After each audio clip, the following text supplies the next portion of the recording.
ఇంటి మీద ఏదో సప్పుడైతుంది చూడు. ఎవరో దుంకుతున్నారు. అబ్బా ఏంది సుధా, సప్పుడేం లేదు, పడుకో సుధా. సరే చూడు, అగు వినపడుతున్నాయి. వెళ్దాంపా, చూద్దాం పాలే. ఎవరు లేరుగా, అంతా నీ భ్రమ. గది భ్రమ కాదు చంద్రన్న. గట్లని నీకేం భయంలే, నేనున్నాగా, రా.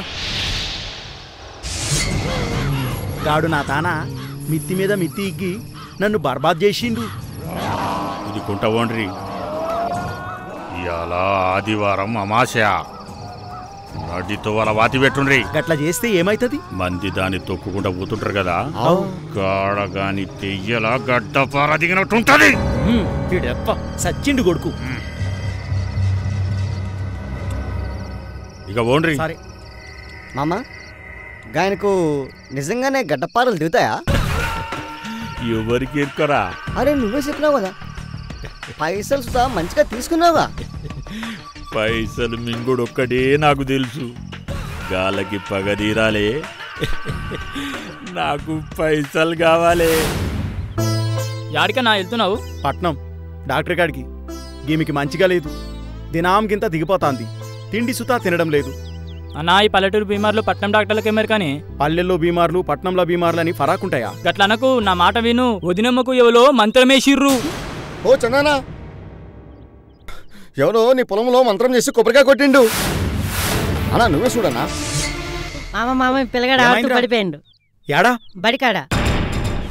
ఎవరి కంట్ల పడకుండా జాగ్రత్త పుడిచిపెట్టండి. గట్లా కాకుంటే గది మీకే ఉల్టా కొడుతుంది.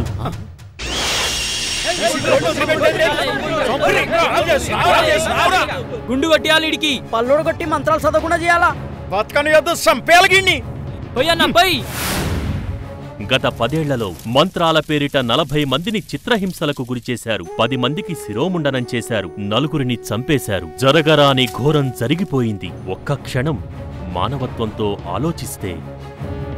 ఆగురి. రాన్నా, మీ భార్యకు మంత్రమేసింది తీడే, నువ్వే చంపాలి. లేవు, సంపుడు దేనికి? డాక్టర్ చెప్పుర్రి.